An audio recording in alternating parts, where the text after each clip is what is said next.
গণত্রাণ সংগ্রহের ষষ্ঠ দিনে বিকেল ৫টা পর্যন্ত জমা পড়েছে মোট ৪৯,৫১,৮০০ নগদ অর্থ। মঙ্গলবার সন্ধ্যায় ঢাকা বিশ্ববিদ্যালয়ের কেন্দ্রীয় মাঠে আয়োজিত এক ব্রিফিং এসব তথ্য জানান বৈষম্যবিরোধী ছাত্র আন্দোলনের সমন্বয়করা।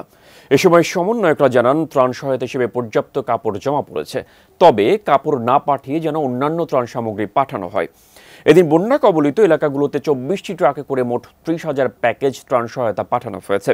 খাবারের প্যাকেজের পাশাপাশি জোর দিয়ে বিশুদ্ধ পানীয় পাঠানো হচ্ছে। শিগগিরই বিভিন্ন এলাকায় গণরান্না কর্মসূচি চালু করা হবে। সেনাবাহিনী ও বিমান বাহিনীর সহায়তায় প্রত্যন্ত অঞ্চলগুলোতে ত্রাণ সহায়তা পৌঁছে দেওয়া হচ্ছে। কাল ৫টা অবধি যেই অর্থ সংগ্রহ হয়েছে সেটা গণনা করে এখন পর্যন্ত ৪৯,৫১,৮০০ টাকা আমাদের সংগ্রহ হয়েছে। অনেকেই মনে করছে এগুলো আসলে খাবার, ত্রাণ।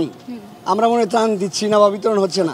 আসলে এগুলো আপনারা দেখবেন, আমি ব্রিফিংয়ের মাধ্যমে বলতে চাই, এগুলো হচ্ছে পুরোটাই কাপড়ের বস্তা। খাবার অত বেশি নেই, আমরা সবগুলো ট্রাকে লোড করে পাঠিয়ে দিচ্ছি।